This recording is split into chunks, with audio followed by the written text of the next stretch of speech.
So Vijay வந்து தன்னோட வசீகரத்தை வந்து ஒரு நல்ல விஷயமா பயன்படுத்தி தேவையில்லாமல் சலசலப்பு ஓசி சோறுங்க பேசுறதெல்லாம் கண்டுக்காம உண்மையிலே முன்னாடி போனார்னா கண்டிப்பாக வந்து இந்த ஆதரவு அடுத்த கட்டத்துக்கு பெருகும்.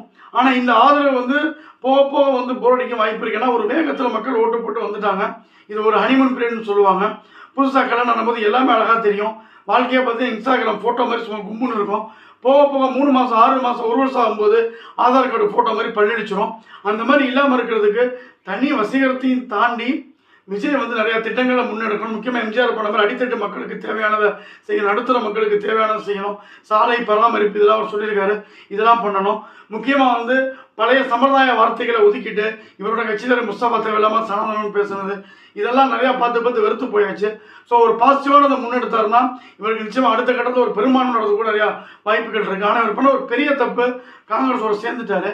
இதனால் சொல்லாமல் கொள்ளாமல் பாஜகவுக்கு அகைன்ஸ்டாக போயிட்டாரு.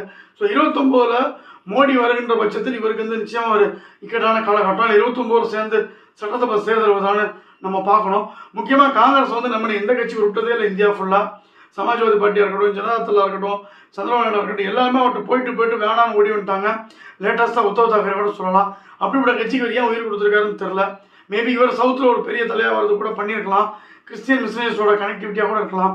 பட் இதுவரையும் அதை யாருமே எடுத்து விஜய் ஒரு கிறிஸ்துவர் ஜோசப் விஜய்னு முன்னெடுத்ததை திரும்ப தான் பேசியிருக்கிற வழி. ஈவன் பாஜக கூட பெருசாக அதை இப்போ பேசலை. பட் ஆனால் அதுக்கான பேசக்கூடிய சூழ்நிலையை வந்து விஜய் அவர்கள் உருவாக்காமல் இருக்கணும். ஸோ சனாதனம் இந்த பாதையில் போகாமல் எல்லாருக்கான மக்களாக எல்லாருக்கான ஆட்சியை வந்து இவர் கொடுத்தாருன்னா நிச்சயமாக வந்து இவரோட சப்போர்ட் பழகி பெறுவோம். அப்படி இல்லைன்னா இப்போ விஜய் வர்சஸ் அதர்ஸ் இந்த தமிழக அரசியல் போகும். அப்படி போகும்போது அண்ணாமலை, சீமான் இவங்களுக்குலாம் ஒரு பெரிய ஸ்பேஸ் இருக்கும். அதை கண்டிப்பாக அவங்க யூஸ் பண்ணிப்பாங்க நம்பலாம்.